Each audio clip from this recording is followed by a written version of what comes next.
Judd on Twitter says, if Starrcade 89 could have been rebooked, would you have saved Funk and Flair I Quit for the title as the main event?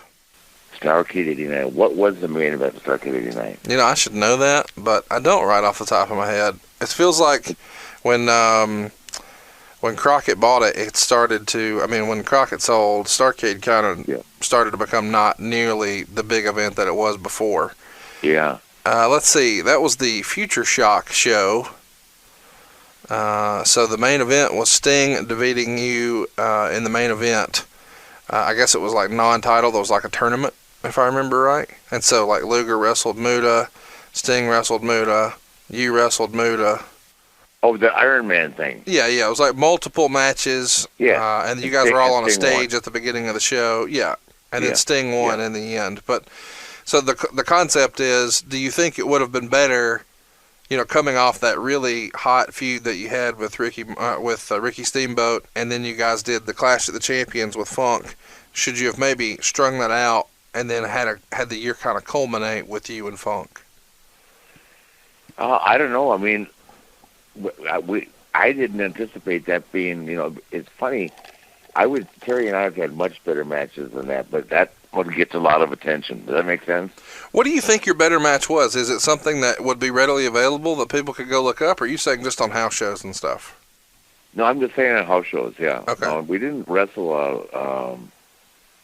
I didn't get to wrestle him for the world title, but one time, I think, and I probably wasn't, as prepared as I probably thought I was, but, I probably was not as good at that time as I thought I was, and, but I mean, Terry Funk was a tremendous performer. He still is, but later on, you know, he added a little comedy like I did. You know, as your skills decline, you throw something in that'll keep him entertained.